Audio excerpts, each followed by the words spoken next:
sí los dejo a cargo de Martín Arias, el ingeniero Martín Arias de Schneider, con el tema de hoy, que es protección contra sobretensiones transitorias. Muchas gracias. Bueno, en primer lugar, agradecerle a Neored la propuesta, agradecerle el espacio. La verdad es que me pone muy contento estar nuevamente con ellos, después de las capacitaciones junto a ellos, ahora con los clientes, con todos ustedes. Bienvenidos, gracias por estar hoy presente, después de tal vez una larga jornada de trabajo. Sumarse es verdaderamente para mí un placer tenerlos a todos. Y como bien decía Gabriel, el tema que hoy nos compete es el tema de sobretensiones transitorias y descargadores atmosféricos, un tema que está muy pero muy vigente en la realidad de la República Argentina. Y vamos a arrancar con esta presentación presentando los distintos tipos de sobretensiones que hay o que se pueden manifestar en instalaciones, ¿sí? Debido a, por ejemplo, frecuencias de red, por una perturbación de una falla de aislación o una pérdida del neutro. Esta tal vez es uno de los casos más convencionales, si vamos desde el punto de vista de la electrotecnia, cuando nos ponemos a pensar que cuando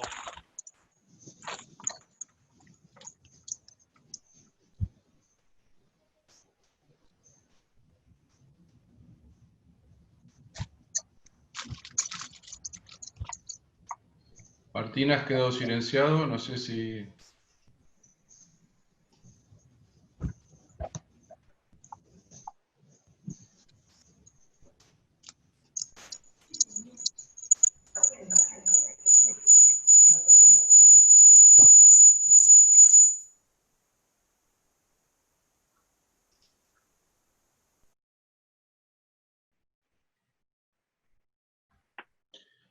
Bueno, se le ha caído la conexión a Martín. Un segundo que ya lo vamos a estar recuperando.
Está reentrando Martín. Un segundito y arrancamos de nuevo.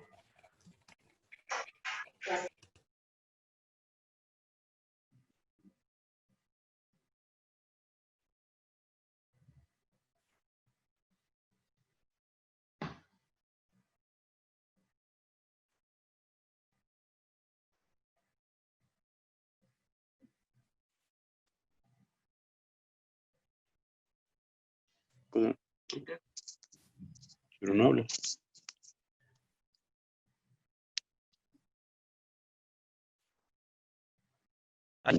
Sí, ahí se está escuchando. Ahí estás volviendo, Martín. Volviste del más allá. Sí, No, sepan disculpar. Son los inconvenientes tal vez de que hoy nos atañen del tema del internet. Así que bueno, ahí me conecté con los datos del celular, así que no creo que haya problemas. Estaba anunciando que puntualmente hoy en la capacitación nos vamos a centrar en los dos fenómenos de sobretensiones debido a maniobras, ¿sí? Sobretensiones generadas por una maniobra, puede ser una desconexión brusca de una carga, llámese un transformador, una línea, una operación de un interruptor, y también sobretensiones debido a descargas atmosféricas, ¿sí? Está claro que hoy en día el mapa climático de la República Argentina ha cambiado y por ende la cantidad de tormentas eléctricas cada vez es mayor y más frecuente. Tal vez está bueno tener en consideración que si bien los dos son eventos de sobretensiones transitorias, claramente los dos son distintos y ahí poner el foco en que cuando pensamos en una sobretensión del tipo de una descarga atmosférica, el mismo es de una duración de 100 microsegundos, estamos hablando de un orden de 10 a la menos 6, prácticamente una cantidad de ciclos en el tiempo, es muy ínfimo el periodo, ¿sí? Y cuando hablamos de una sobretensión de maniobra, como pueden ver ahí, hablamos de 100 kHz a 1 MHz. Recuerden ustedes que la inversa de la frecuencia es el tiempo, con lo cual podríamos ponderar ese valor en tiempo, que nos daría el entorno también de milisegundos o un orden transitorio. Pero podemos denotar que claramente una sobretensión del tipo de origen atmosférico es mucho más robusta. Tal vez detallar algunos puntos que vienen concatenados con este tema, pensando en que una sobretensión del tipo de maniobra presenta algunos valores base, como por ejemplo la tensión máxima, la tensión pico de cresta, podríamos hablar, la tensión cuando la onda está al 50% de su energía, entonces ahí tenemos dos tiempos, el tiempo de frente y el tiempo de cola, y así, digamos, podemos parametrizar ondas y modelar o simular ondas para poder ensayar los descargadores atmosféricos, recreando los efectos que traería como consecuencia la caída de un rayo. Lo que podemos destacar es que estos fenómenos claramente son de valores de tensión realmente elevados y su duración es del orden de ciclos o muy poco y escaso tiempo. Y acá tal vez viene una característica muy interesante en las instalaciones, que a veces uno piensa, bueno, sé que hay sobretensiones o descargas atmosféricas, y si me pongo a analizar cuál es la cantidad tal vez probabilística o en porcentaje que recrean fallas, ¿sí? O que se generan o que se dan a conocer en instalaciones. Y cuando uno se pone a hablar desde ese ángulo, empieza a percibir, tal vez, que, fíjense, un 75% de fallas o de problemas en instalaciones se debe a sobretensiones transitorias, mientras que un 25% a sobretensiones temporales o permanentes. Y tal vez acá el porcentaje esté dado porque la pérdida de un neutro en una instalación es una condición muy robusta y muchas veces está el equipo de mantenimiento atento, retorqueando los tableros y demás, los bornes y demás cuestiones para evitar justo cualquier tipo de este tipo de falla, o mismo buscando fallas en la aislación del mismo. En cambio, cuando hablamos de sobretensiones transitorias, muchas veces no se colocan las protecciones adecuadas en los tableros y eso lleva a condiciones abruptas, como vamos a ver a continuación. Y acá es interesante porque si ustedes se ponen a analizar descargadores, hay de diferentes corrientes, ¿sí? Con lo cual no es tan sencillo y muchas veces uno dice, bueno, ¿qué escojo? Escojo uno de 40, escojo uno de 20 kA de corriente de drenaje, uno de 65. ¿Cuál es la corriente que selecciono? Y ahí el criterio que hay que tomar es un criterio probabilístico. Recuerden que no se puede saber con certeza de cuánto va a ser la intensidad del rayo que va a caer, pero sí se puede saber probabilísticamente cuál es el porcentaje de los rayos que caen a qué valor. Entonces, estimando esos valores, uno podría decir que como mínimo un descargador tendría que tener, o se tendría que seleccionar un descargador de 10 kA, ya que el 95% de los casos, como mínimo, presenta una corriente pico de 7 kA. Ahora bien, si nos ponemos a analizar y queremos ir más finos y tener una protección mucho más performante, fíjense que nuestra probabilidad disminuye con el aumento de corriente, llegando al caso que voy a tener una probabilidad de un 1% que me caiga una descarga atmosférica que concatene un valor de corriente pico de 140 kA. Quiere decir que si yo llevara un número o llevara un valor de 40 kA, 65 kA, tendría un gran paraguas de protección para mi instalación. Esto es importante porque muchas veces cuando se analiza la adquisición del dispositivo, se tiene que ponderar que esto es un cálculo probabilístico y que no se va a tener nunca la certeza de cuál va a ser el valor del rayo que incida. Sí se pueden tener nociones en función del Pampa, será único, como vamos a ver en detalle a continuación. Algunas cuestiones debido a los rayos, acá vemos dos manifestaciones debido a impactos directos en instalaciones, claramente perjudiciales totalmente, desde la destructura hasta incendios en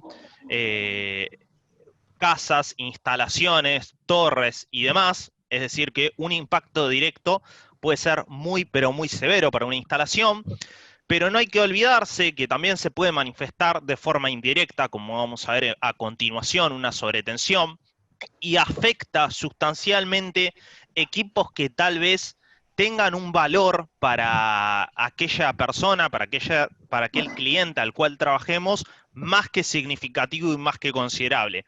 Y acá donde hay que visualizar es que, por ejemplo, un data center almacena tal vez información de hospitales, almacena información tal vez de bancos, almacena información de N cantidad de lados, que si esa información por algún problema deja de estar vigente, va a generar pérdidas millonarias, penalizaciones y demás, con lo cual no estaría dentro de los límites que debido a una descarga atmosférica, un servidor se caiga, ¿sí?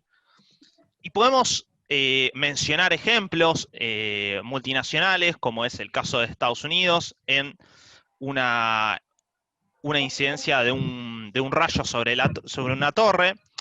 Fíjense cómo lo que más sufre las descargas atmosféricas son los semiconductores, la electrónica, ¿sí?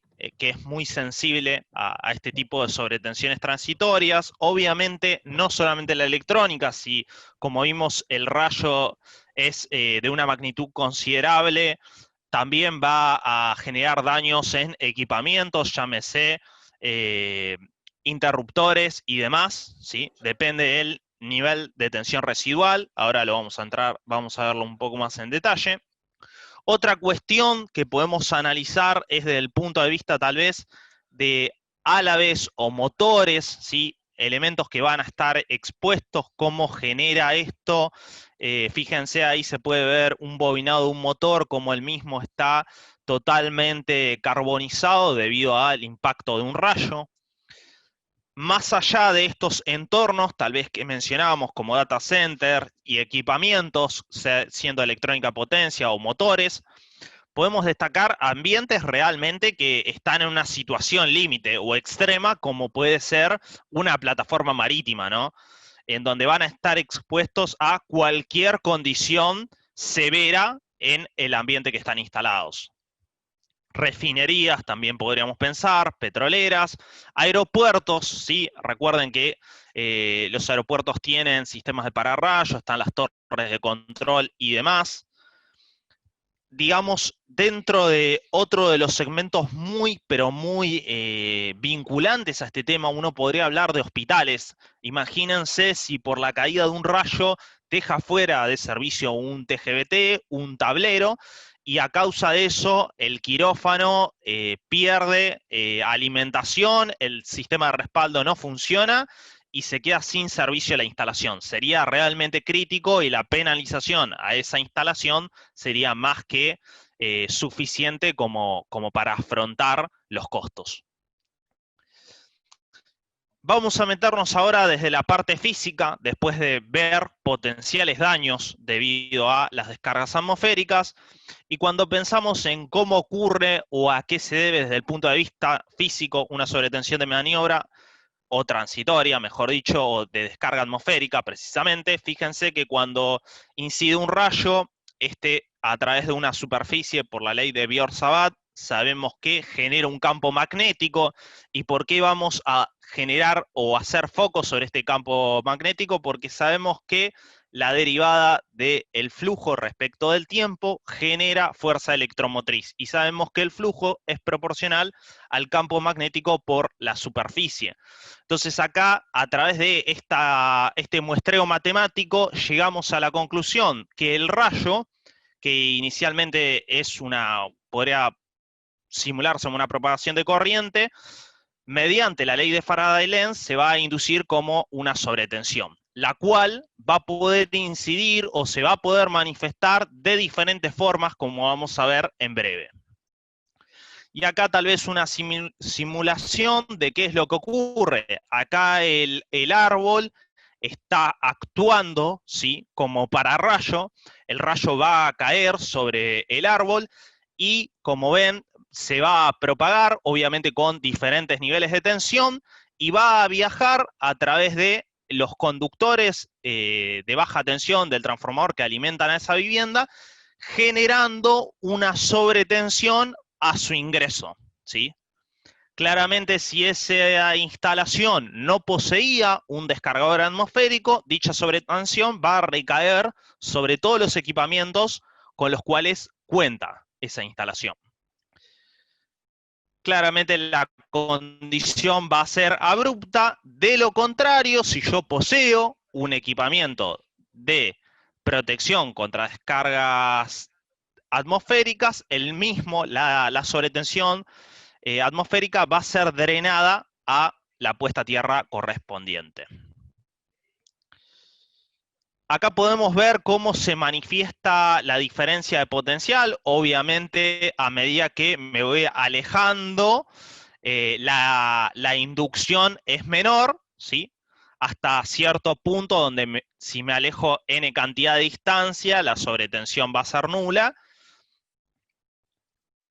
Esto, digamos, desde el punto de vista de modelación, podría ser desde el punto de vista de diseño, y si vamos netamente a qué es lo que pasa o qué es lo que puede incidir o cómo se puede manifestar una sobretensión del tipo de descarga atmosférica, podemos pensar que impacta sobre la estructura, que eran los primeros dos casos, las dos imágenes que veíamos. Podemos pensar que incida directamente sobre el conductor de alimentación a la vivienda. Podemos pensar que incida cerca y por medio de la ley de Biot-Savart y la ley de Faraday-Lenz, esa inducción ingrese una sobretensión al conductor y de esta manera ingrese a mi instalación. Y otro caso que también puede darse es que incida sobre tierra y se cierre a través del electrodo de puesta a tierra, ¿sí?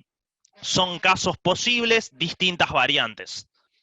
Ahora bien, acá tenemos un poco de qué es lo que sucede o qué es lo que puede suceder desde el punto de vista de un impacto directo o un impacto directo. El impacto directo, como bien mostrábamos ahí, no es que incida directamente sobre el conductor, pero por fenómenos de inducción y a través del principio de Faraday-Lenz se induzca a través del conductor.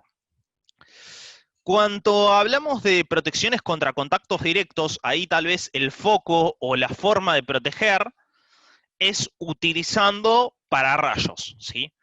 Pararrayos dimensionándolos, conectándolos a una jabalina exclusiva para el sistema de pararrayos y luego vinculándolo a mi sistema de puesta a tierra.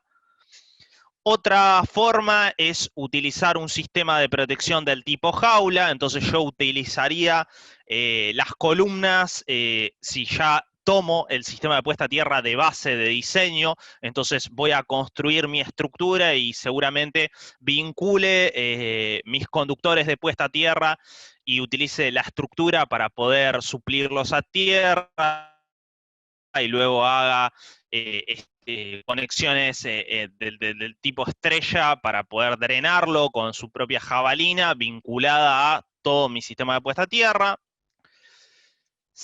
Es interesante destacar, porque ustedes me pueden decir, ¿qué pasa si la sobretensión cae sobre tierra y se reinyecta sobre el electrodo? ¿O qué pasa si el pararrayo absorbe dicha sobretensión y se reinyecta? O sea, yo la dreno a puesta a tierra y como la sobretensión es tan grande, quiere reingresar nuevamente a mi instalación.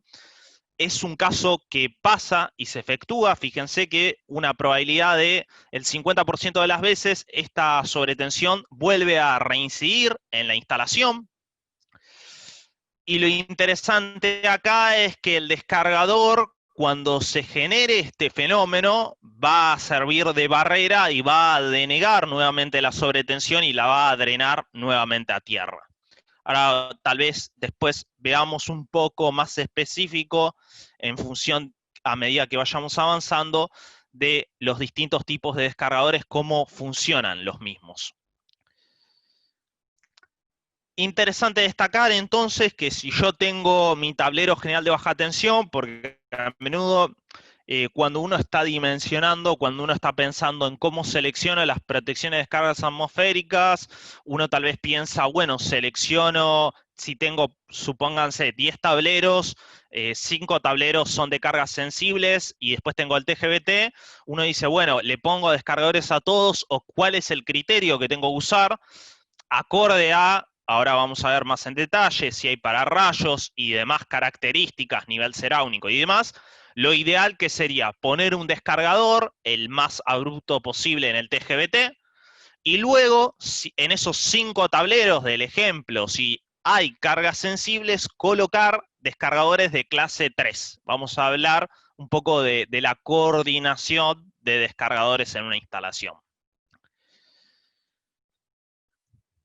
Interesante destacar, y ya lo venía anunciando un poco, esto del nivel ceráunico. Fíjense que hay establecidos por la normativa IEC, el Comité Eléctrico Internacional y la normativa EA, que es la normativa vigente local, Asociación Electrotécnica Argentina, en la normativa 90364, distintos parámetros que son condiciones o que son importantes al momento de la toma de decisión y elección de descargadores. ¿Cuáles son esos conceptos? Como ven acá, uno es la densidad de descargas a tierra, es decir, una relación de densidad superficial por kilómetro cuadrado, y otra es la cantidad de tormentas eléctricas por año, ¿sí? Son variables y datos que son importantes de ponderar para poder analizar de forma correcta y poder seleccionar probabilísticamente la opción técnico-económica más viable acorde a mi instalación. Importante y a destacar que a través del sistema meteorológico tenemos un mapa isoceráunico detallado en donde podemos, este es algo que a mí me enorgullece porque he ido a otros países colindantes con Argentina y no tienen esta información, así que es una información más que valiosa para poder analizar y poder hacer un detalle desde el punto de vista eléctrico adecuado de nuestras protecciones, y tal vez pensar un poco en que cuando uno está en la región de Buenos Aires, fíjense, la densidad de tormentas eléctricas por superficie, ¿sí? El nivel ceráunico, la cantidad de tormentas eléctricas, ronda unas 40, ¿sí? En el año. Si nosotros nos vamos en dirección más hacia el norte del país, la condición es más severa.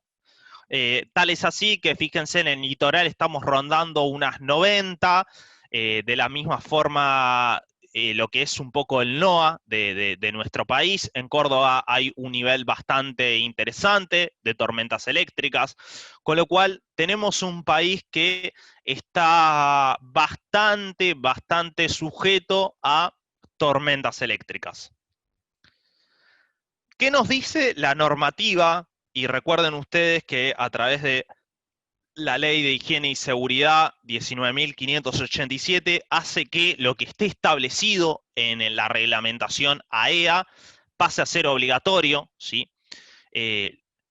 Importante destacar, hay una tabla, ¿sí? Como pueden ver, en la 771, la tabla acá tienen de dónde buscarla, aquellos que tengan el reglamento y la quieran volver a mirar, observar después de esta capacitación, que pasa a ser tal vez mandatorio en distintos niveles según distintas circunstancias, el uso de protección complementaria, es decir, de descargadores atmosféricos. Entonces podríamos caracterizar según el tipo de inmueble a alimentar y según el nivel será único que estemos teniendo en esa determinada zona.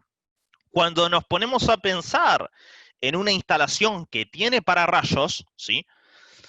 Fíjense que la condición pasa a ser obligatoria sin importar la cantidad de tormentas eléctricas que tenga. ¿Y esto por qué? Porque como veían antes, la probabilidad de que incida un rayo sobre mi instalación claramente va a ser mayor. Y además, cuando el mismo sea drenado a tierra, voy a tener una reinyección del mismo. Con lo cual, si no tengo la protección correspondiente, va a ser una condición totalmente abrupta para mi instalación. Otro caso en el cual podemos analizar es cuando la instalación, el inmueble, es alimentado desde la red de baja tensión.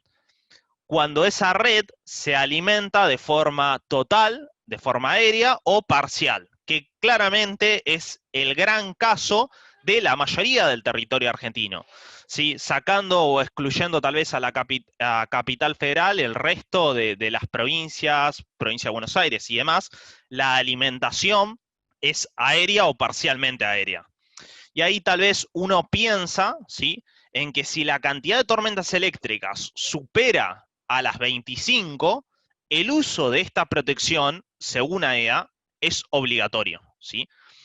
Y acá es interesante, porque si nos ponemos a analizar, decimos, entonces el descargador a cada instalación que realizara debería colocar uno. Bueno, según el reglamento, es lo que se debería realizar. Claramente, muchas veces no se realiza, ¿sí? Pero pasa a tener un criterio reglamentario el uso del descargador. Fíjense que cuando estamos parados en una instalación que es alimentada de forma subterránea, el uso de esta protección no es obligatorio, pero si analizamos el último inciso, dice que en función del análisis de riesgo, en función del análisis de todos ustedes, como proyectistas, como técnicos, como ingenieros, como electricistas y demás, como personas que son conocidas en el tema, puede hacer ponderar, dependiendo del nivel de riesgo, el uso de esta protección. Por ejemplo, estoy en una región en donde no hay tanta cantidad de tormentas eléctricas como veían el sur del país, por ejemplo, Río Negro, pero yo sé que estoy haciendo un hospital, entonces, sin importar si supera o no, por un análisis de riesgo, pondero y coloco los descargadores, ¿sí? Justamente por la criticidad de ese servicio. Acá podemos tener, y la idea un poco es hacer tal vez una memoria sobre distintos casos y el enfoque. Fíjense, esta noticia no es tan antigua, es del 2015, un caso en Córdoba, ¿sí?, que una persona quedó electrocutada debido a una tormenta eléctrica, ¿sí? Esto de las tormentas con el agravante de los años ha sido cada vez más severo en la República Argentina. Acá tenemos un caso de Telegraph, ¿sí? También el incremento de las tormentas eléctricas y los daños a los dispositivos eléctricos, a los dispositivos electrónicos. Nuevamente, cambios climáticos y las consecuencias que están trayendo. Fíjense acá, desde el punto de vista de alumbrados públicos, muchas consultas están referidas a alumbrado público. Generalmente en los tableros de alimentación de alumbrado no se colocan descargadores cuando el alumbrado en sí, debido al tamaño y a la altura que está colocado, funciona como un pararrayo. Esos son diversas características que nos hacen pensar que este tipo de protección tiene que estar cada vez más latente en las instalaciones y se tiene que empezar a ejercer y a utilizar más y con mayor frecuencia. Ahora bien, tal vez podríamos definir, si nos vamos a posicionar desde el punto de vista técnico de cómo se ensayan estos equipos, dos tipos de ondas normalizadas. Fíjense, esto está definido por la IEC en la norma 61643 y establece, como ven acá, dos tipos de onda. Una onda del tipo 10/350, que es cuando el rayo incide de forma directa, y una onda del tipo indirecta de 8/20 microsegundos. Nuevamente, los criterios para generar este tipo de ondas y recrearlos en las protecciones y poder analizarlas cumple los parámetros que decíamos antes: una tensión máxima, un tiempo de frente, un tiempo de cola, ¿sí? Y acá podemos ver también una onda tal vez más característica de laboratorio para estudiar la rigidez dieléctrica de los equipos, que es la 1,2/50. Ahora bien, a veces uno se pone a analizar y no toma noción de la cantidad de diferencia de energía entre una onda de impacto directo versus una onda de impacto indirecto, ¿sí? Y por eso, acá les quiero mostrar ambas ondas, digamos, superpuestas, para que tomen conciencia de que la cantidad de energía de una onda de impacto directo es abismalmente mayor, ¿sí? Como pueden ver en pantalla, la cantidad es más que interesante, y no solamente eso, sino que se manifiesta por un mayor periodo, con lo cual la condición es mucho más severa. De ahí que haya distintos tipos de descargadores, como ser clase 1 y clase 2. Algunos parámetros que nos establece la norma que son necesarios al momento de establecer los descargadores.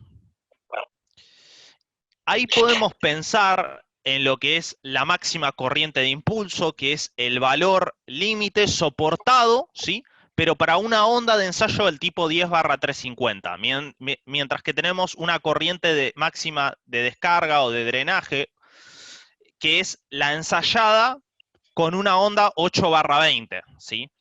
Fíjense que nos habla la normativa que un dispositivo del tipo 1, ¿sí?, de clase 1, puede soportar hasta 20 veces este tipo de corriente de descarga nominal. Después tenemos lo que es el nivel de protección. Recuerden, importantísimo, lo que es el nivel de tensión residual. Ese es un parámetro más que interesante cuando yo empiezo a analizar y quiero definir cuál va a ser el límite de tensión a la cual quiero que actúe el descargador. Generalmente el valor es 1500 volt, y ahora vamos a ver en detalle el por qué se elige ese nivel de protección. Y luego también otro parámetro importante para el dimensionamiento y la elección del descargador es la tensión máxima en régimen permanente. Para el caso de descargadores de tipo de clase 2, las características que hay que tener en cuenta son similares a las que antes observamos, por ende no vamos a repetir, ¿sí? Los conceptos son los mismos, llámese máxima corriente de descarga, corriente de descarga nominal, nivel de protección y tensión máxima en régimen permanente, que muchas veces es 1,1 veces la tensión nominal. Destacar que hay distintos tipos de configuración cuando hablamos de sistemas de protección, de coordinación de descargadores atmosféricos, y como bien yo les decía, si uno empieza a hacer un análisis por tablero principal, llámese TGBT, y luego va barriendo la instalación hasta recaer en un tablero terminal, en un tablero de cargas finales, uno podría arrancar con un descargador de máxima capacidad en el TGBT. Este va a ser el elemento que nos va a permitir drenar la mayor cantidad de energía. y luego va a quedar un remanente de energía que va a viajar, ¿sí?, a lo largo de mi instalación. Fíjense que en el caso del tablero terminal llega al mismo un 1% de esa energía inicial, pero tal vez ese 1% de esa energía inicial sea suficiente para poder deteriorar y destruir mis componentes electrónicos sensibles.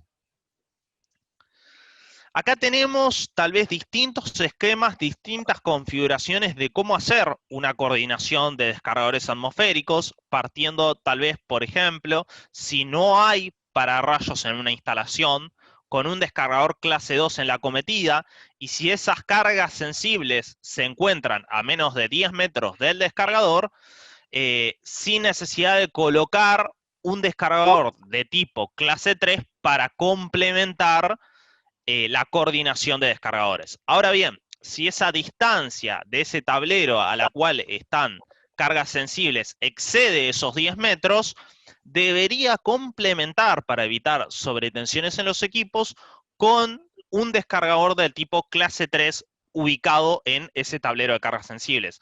A veces hay, por ejemplo, en un laboratorio, tengo el TGBT y luego tengo un tablero seccional a más de 10 metros de distancia que alimenta equipos de medición, equipos de farmacéutica y demás, que son sensibles y son de electrónica. Otra configuración sería si yo tengo pararrayos en mi instalación. Recuerden que acá estamos hablando de la onda 10/350, la condición más severa. Por ende, tengo que seleccionar un descargador del tipo clase 1 o clase 1+2, ¿sí? Y nuevamente el criterio es a qué distancia tengo las cargas sensibles de ese tablero general de baja tensión. Si la distancia supera los 10 metros, nuevamente tengo que mejorar la coordinación de mis descargadores complementando a mi cargador principal con descargadores del tipo clase 3. Entonces, voy a tener descargadores tipo 2, descargadores tipo 1+2 y descargadores tipo 3, según cada una de las circunstancias. Hablando del nivel de protección y detallando un poco, fíjense que la Asociación Electrotécnica Argentina detalla en la 90364 cuáles son los valores de tensión límite según tensiones nominales de los componentes. Fíjense que para un caso de 230 a 400 volt, ¿sí?, equipos instalados en el origen de la instalación, acá estamos pensando en interruptores, ¿sí?, los equipos que tienen o soportan una tensión mucho más elevada, una tensión de impulso y demás más robusta, soportan hasta 6 kV. Ahora bien, si vamos decreciendo y barriendo a distintos equipos y llegamos hasta equipos sensibles de electrónica de potencia, los mismos no pueden tolerar más de 1500 volt. Y ahí es donde yo les decía que este es el punto o el parámetro importante al momento de seleccionar el descargador, que tiene que estar detallado en el mismo. O sea, yo tengo que seleccionar mi descargador para que, superado ese nivel de tensión, el mismo actúe y evite que la sobretensión incida en todo equipamiento de mi instalación. Acá tal vez lo podemos ver de una forma más gráfica con distintos tipos de componentes, llámense interruptores, llámense tableros, llámense elementos de vivienda o llámense computadoras y equipamientos informáticos. ¿Cómo es la selección de este tipo de protecciones? Primero me paro en mi instalación, analizo si la misma posee o no pararrayos y si los mismos se encuentran en un radio de 50 metros. Si está dentro de ese radio hay un pararrayo, por más que no esté en mi instalación propiamente, lo tengo que considerar como clase 1, ¿sí? Y cuando me paro en clase 1+2, en ese punto tengo que analizar el riesgo, ¿sí? Llámese un riesgo mínimo o llámese un riesgo máximo. ¿Y de qué va a ponderarse ese riesgo? del análisis del mapa ceráunico, como mencionábamos antes. Por eso es un detalle ir al mapa y estar constantemente detectando o, acorde a la zona donde estoy parado, seleccionar la protección adecuada. Ahora bien, si no existe pararrayos y no hay uno dentro de los 50 metros, estoy en el caso de no, y por ende mi descargador va a ser del tipo 2 y voy a tener que seleccionar, ¿sí?, el mismo en función de niveles bajo, medio, alto, que van a depender de la cantidad de tormentas eléctricas, ponderando que a mayor cantidad, probabilidad justamente de que incida un rayo de mayor valor de corriente. Acá tenemos un mapa detallado y interesante al momento de seleccionar las protecciones, donde surgen interrogantes. Bueno, bien, selecciona un descargador de tipo clase 2, perfecto, por ejemplo, el IPR de 20R, y ahora bien, ¿cuál es el elemento que tengo que asociar de protección? ¿Sí? Importante a esta altura destacar, y lo vamos a ver en detalle, que todo descargador tiene que tener un interruptor de protección asociado de forma exclusiva para su correcto funcionamiento. Entonces, ¿cómo se selecciona esa protección? Como ven acá, acorde a la corriente de cortocircuito presunta en el tablero donde estoy instalando mi descargador.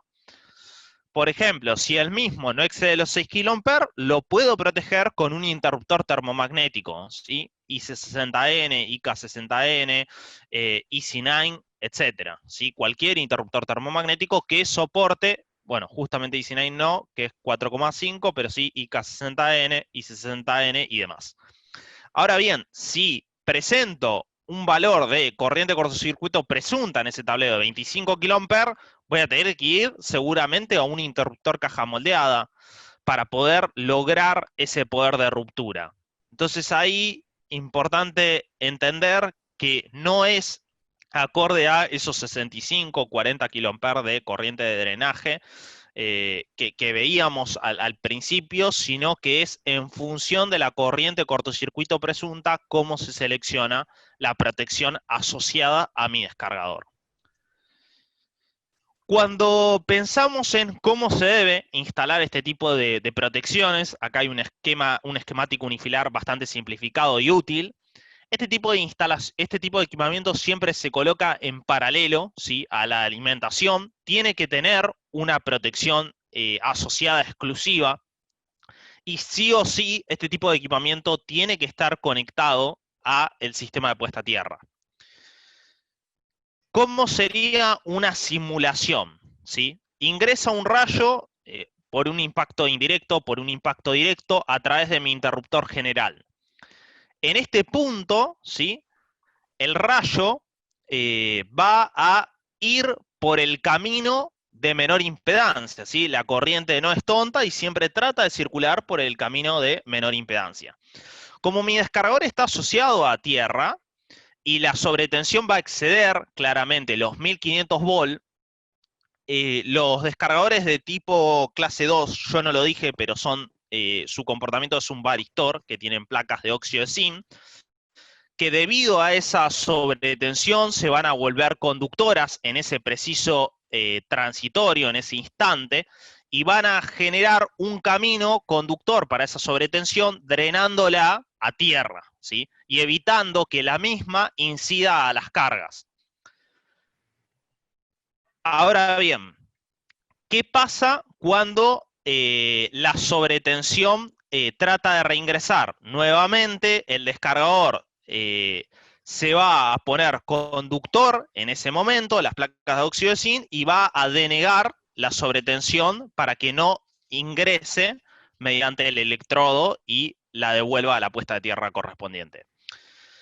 Importante destacar también que los descargadores de tipo clase 1 son de tipo gaseoso, mientras que los de tipo 2 son de varistor.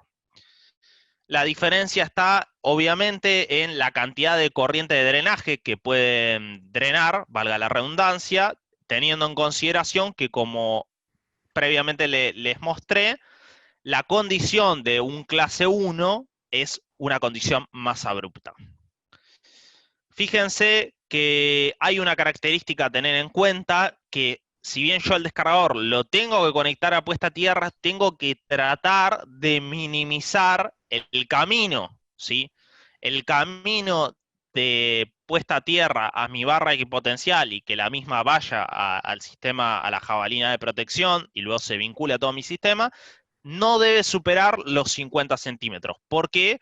Bueno, porque en definitiva el cable también depende de la componente de frecuencia, si uno lo ponderara, y esto podría ocasionar que en lugar de circular esa corriente o esta sobretensión a tierra, reingresara en el circuito si yo excedo la distancia. Por eso el objetivo cuando se colocan estas protecciones es colocarlas lo más próximo a la barra de tierra de mi tablero y que la misma esté vinculada a la jabalina, ¿no?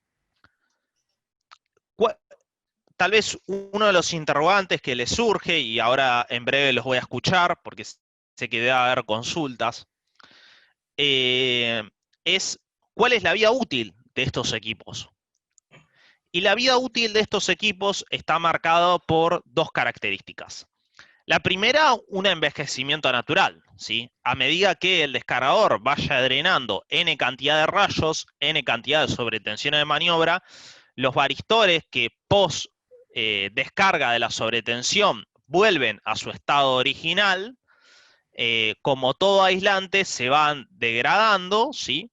Al punto que en algún momento van a quedar permanentemente cortocircuitados. Es ahí cuando el interruptor asociado a este descargador va a actuar, ¿sí? Entonces, ahora bien, cuando ponderamos otra característica, podría ser que caiga una corriente máxima presunta de drenaje, genere una sobretensión tal que exceda la corriente límite del equipo que yo tengo. Es decir, tengo instalado un equipo de 20 kA y cae o esa sobretensión genera una corriente de 50 o de más. Bueno, en ese caso, lo que va a hacer mi descargador es drenar esa sobretensión a tierra, pero el mismo va a quedar cortocircuitado permanentemente. Es decir, va a durar ese único uso. Ahí tengo los dos escenarios. De ahí la importancia de seleccionar el descargador en función del nivel ceráunico en el cual lo voy a colocar.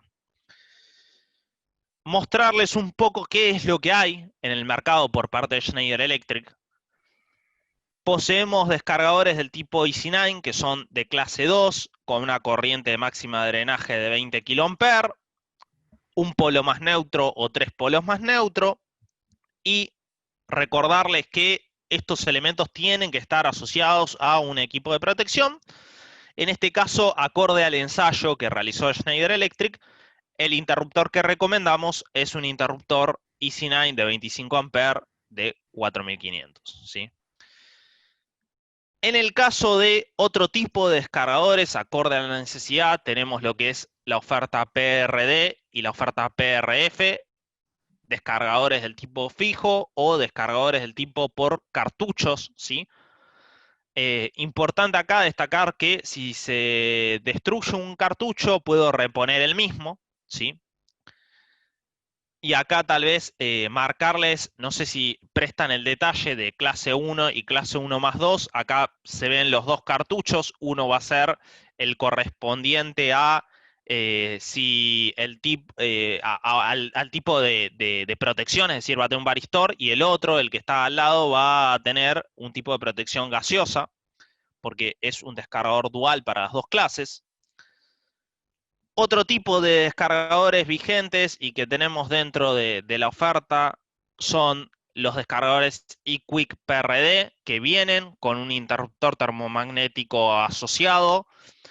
Y acá tal vez alguna característica a destacar que les puede surgir es cómo me doy cuenta o cómo entiendo yo que el descargador llegó al final de su vida útil. Bueno, en descargadores, como veíamos anteriormente, como el EC9 o el IPF, en donde no tengo un contacto auxiliar, la única forma de poder registrarlo es obviamente a través del disparo de la protección asociada. Obviamente podría tener en esa protección algún contacto de estado o de falla para poder ese contacto seco hacérselo llegar a un sistema de control y tener una alarma. Pero, como ven acá, existen otros descargadores que tienen directamente incorporado contactos auxiliares, como es el IPRD o el eQuick, ¿sí? Con ese contacto auxiliar, obviamente puedo directamente encender un piloto luminoso o dar una alarma a algún equipo de control para poder comprender de forma rápida que ese descargador llegó al final de su vida útil y necesita el recambio.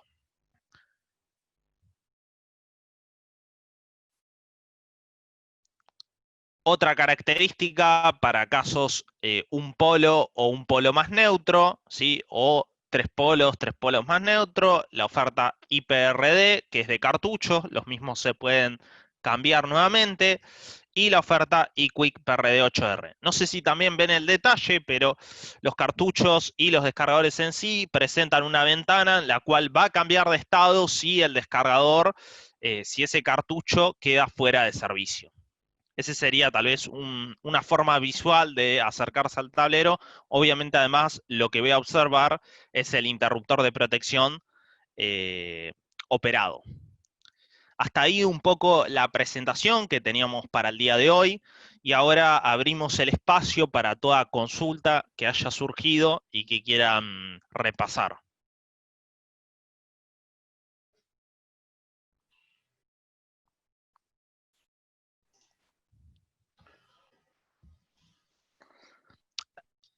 Excelente, Martín. Ahí estamos recibiendo algunas consultas en el chat de la reunión.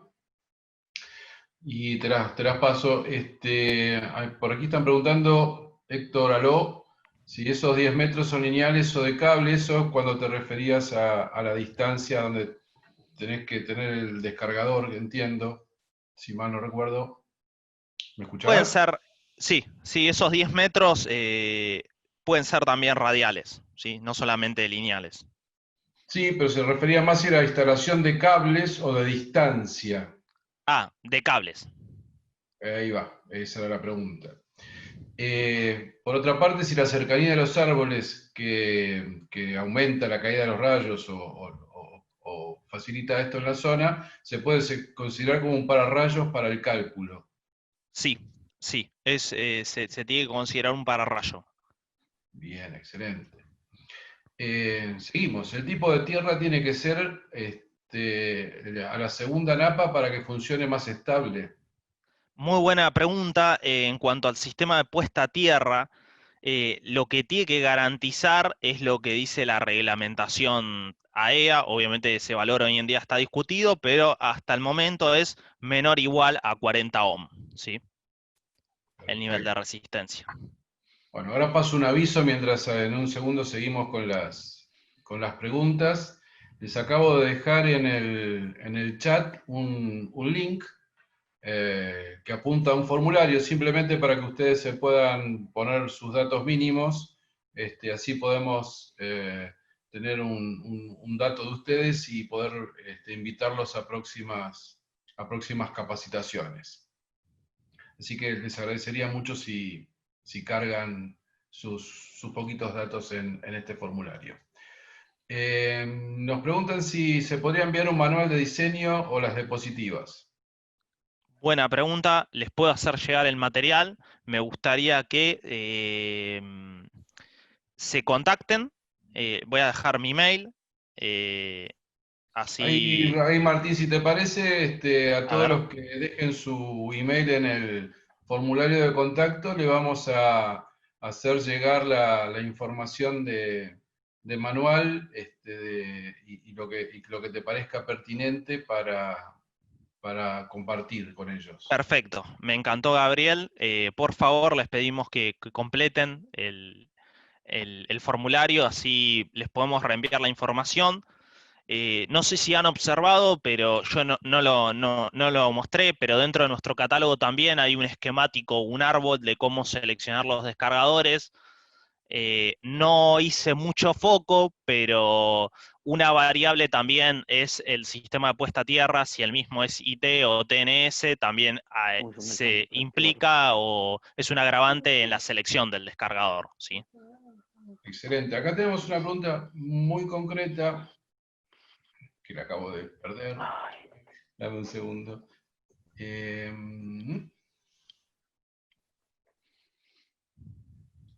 Dame un segundo. Acá está. ¿Qué hago en un lugar de mucha plancha de piedra y con muchos rayos en la zona? Nacho, Estaba hablando fíjate de lo que cómo dice, vuelve a mejorar silenciar, no la puedo hacer puesta a anda. tierra, me imagino,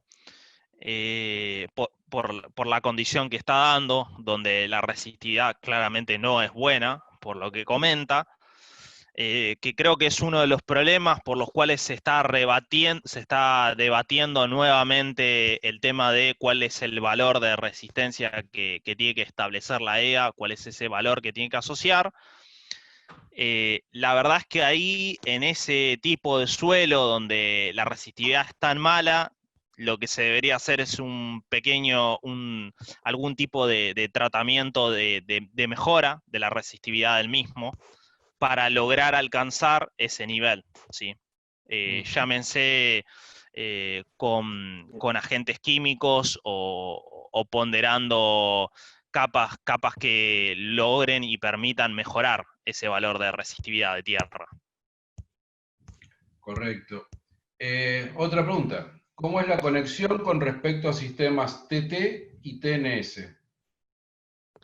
Bien. La idea con respecto a estos sistemas de puesta a tierra, al TT, el electrodo que hay que usar de protección es obviamente el vinculado al que no está asociado a el que garantiza el neutro de servicio, ¿sí? Al que está adosado a la compañía. Es decir, que tiene que ser el electrodo de puesta a tierra independiente para protección.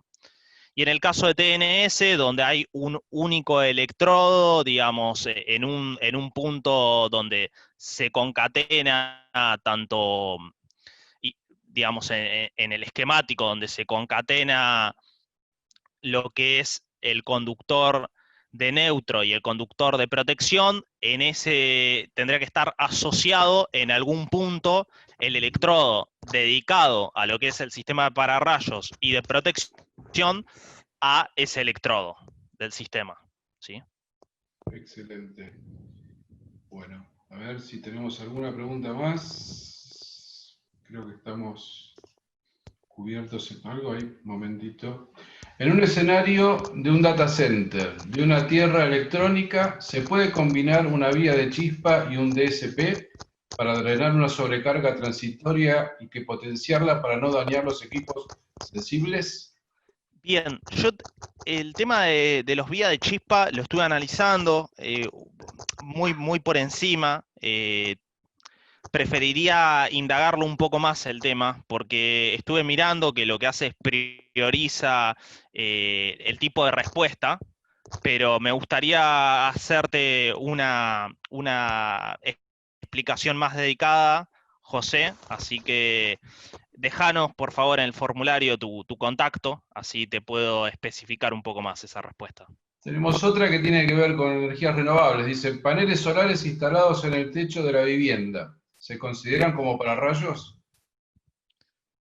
Buena pregunta, el tema de los paneles de generación fotovoltaica necesitan protecciones de descargadores también. Y porque son preponderantes, sí. Sería como cumpliría, digamos, en cierta forma la forma de un pararrayo. Excelente. Bien, nos piden el material de estudio, ya nos comprometimos a enviarlos. El mapa de Argentina donde se muestran lugares donde se concentran más descargas atmosféricas es actual. Muy buena pregunta. El que yo les mostré hoy es el actualizado del 2015. Sí, Sí. es el último que hay en el CONICET, no hay más nuevos, que lo sepa. La reglamentación de la EA sobre paneles solares determinan cuál elegir. No especifica. Hay un gran gris en cuanto, por eso de ahí la importancia tal vez de los criterios de dimensionamiento o recomendaciones por parte de los fabricantes en cuanto a la elección de descargadores, porque la reglamentación AEA en general, como vieron, establece el uso de DPS como obligatorio para varios casos, pero no establece, ¿sí? Cuál es o cómo se debe definir o cuáles son las características, ¿sí? Excelente, Martín. Creo que ya estamos cerrando. Son las 20 horas, era nuestro compromiso. Con lo cual, primero agradecer a todos los que se han conectado. Es un gusto poder estar conectados en todo el país y con esta cantidad de gente interesada en estos temas. Siguen llegando mails y preguntas. Les prometemos continuar con esta tarea de formación continua. Hemos generado un concepto que se llama NeoRed Academia, que es justamente para esto, para compartir con ustedes de temas que, bueno, pueden tener producto, pueden tener marca, pero fundamentalmente tienen contenido técnico para que aprendamos más al respecto de cada uno de los temas. Así que prontamente nos vamos a seguir conectando por esto mismo. Y bueno, sí, muy agradecido a Martín Arias, el ingeniero Martín Arias, que se ha dispuesto a esto y con tanta capacidad y didáctica nos ha acompañado esta noche. Así que lo dejo cerrar a él, que todo nuestro agradecimiento está para con él y a Schneider. Muchas gracias, Martín. Muchas gracias, Gabriel. Muchas gracias a NeoRed nuevamente y a vos puntualmente que organizaste este ciclo a través de NeoRed Academia. Creo que es un proyecto que está bueno. Creo que hoy en día hay que apostar por la formación continua. El mercado se actualiza de una forma tan veloz que no nos da tiempo para quedarnos posicionados en un punto. Y ahí es donde está muy, pero muy bueno que todos ustedes hoy se hayan conectado. ¿Para qué? Para seguir creciendo en el rubro, para tener nuevos artilugios, nuevas formas, para poder defenderse y para poder elegir las soluciones y brindar a los clientes la respuesta bajo el amparo de toda normativa que hoy en día está en el mercado eléctrico sobre este tipo de soluciones transitorias. Así que agradecerles nuevamente a todos por estar participando y muchísimas gracias y nos vemos en el próximo encuentro. Muchas gracias a todos. Voy a dejar funcionando un ratito más la conexión para que tengan el chat con el link para aquellos que no se han podido inscribir o no lo han tenido. Y bueno, ya nos estaremos comunicando nuevamente con más capacitaciones y siempre a su disposición desde NeoRed. Muchas gracias. Muchísimas gracias. Muy buena la charla. Muy agradecido. Muchas gracias. No, igualmente. Buenas noches a todos. Que disfruten y a cuidarse. Buenas noches. NeoRed. Conectamos soluciones en productos eléctricos porque tenemos el personal especializado, la mejor atención y el mejor servicio en cada una de nuestras más de 50 sucursales en todo el país. Esto nos permite generar canales directos y ágiles para abastecer a las sucursales de todo el país y para que lo necesario llegue siempre a tiempo. El futuro nos une porque formamos, acompañamos y seguimos el crecimiento de nuestros clientes, ayudándolos a potenciar las oportunidades que ofrece el mercado junto a nuestros expertos que día a día brindan lo mejor. Somos innovación y desarrollo, energías renovables y movilidad sustentable ya son parte de nuestro negocio. Esto nos hace NeoRed.